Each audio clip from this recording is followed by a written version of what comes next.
And what are they doing? They're lighting candles and they're, getting ready to sing songs, which is a very good thing. It's a very good thing that they're doing. It's a very good thing that we're doing, gathering here as one nation and, as a community and showing our love and our support for our fallen soldiers and for the current situation in Israel.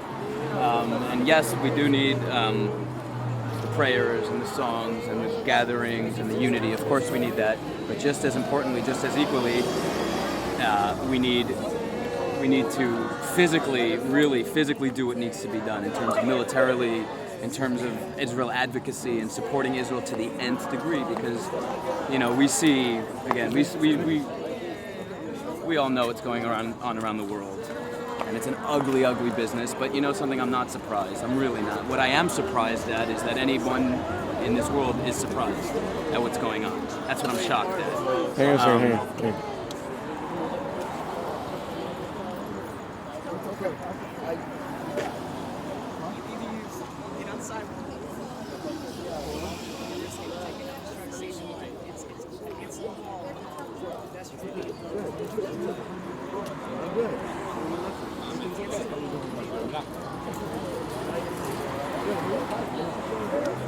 I'm already getting grief and flack. There's nobody here.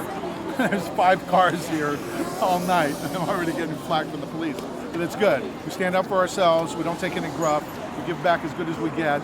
And we let them know that we're not afraid of them. And we let them know that what we want is America to wake up. That whatever Israel is suffering is coming here if we don't wake up. And we Jews know this better than the rest of the American population. So that's why we have to come out here on the streets and warn them too. Because what's happening in France and in Britain and around the world and in Israel is coming here. To this neighborhood? To a neighborhood near you. And how well defended is this neighborhood? Absolutely, positively wide open for attack, God forbid. The people are in denial here and have absolute no awareness of what they're facing. So that's what we're facing. That's what the problem is. And until we... and do you attribute that to the Jewish leadership, the current leadership? Yes. All the Jewish leaders in this city, in this country, are basically brain dead.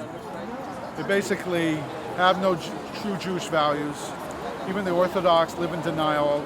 They're seduced by their wealth and their comfort, and they don't want to rock the boat. Just like the Reform and Conservative, when they came to this country, they started doing whatever they could to bend over backwards to compromise their Judaism in order not to rock the boat and to have peaceful relations with the Goyim, and the Goyim will leave them alone because they're nice Americans and they don't do anything to upset them, and that's why they let 6 million die in the Holocaust and didn't say boo about it, and they knew about it, and they just went along with their life because they didn't want anti-Semitism to come here.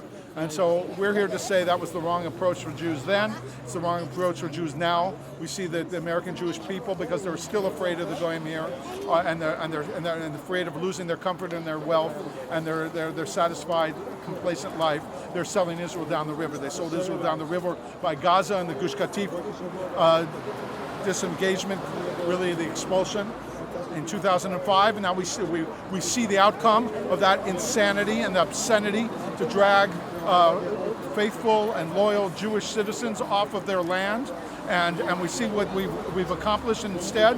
Now we have three boys dead and 2,000 or 3,000 rockets on our heads, and 43 soldiers dead at this present time. And so all of that should be laid on the doorstep of any Jew who is supporting the Oslo Agreement, any Jew supporting the expulsion from Gaza. They should all be tried for sedition and treason, and certainly should be thrown out of any offices that they've self-appointed themselves to in quote-unquote Jewish establishment leadership. They all are frauds. They all have a sickening attitude toward Judaism, and they've corrupted their own children and their own communities so that they could have their power and their comfort and their honor and covet, and that's what they are. And this includes Orthodox rabbis, it includes the Orthodox community, unfortunately. They have fallen into the same trap with their irreligious brethren.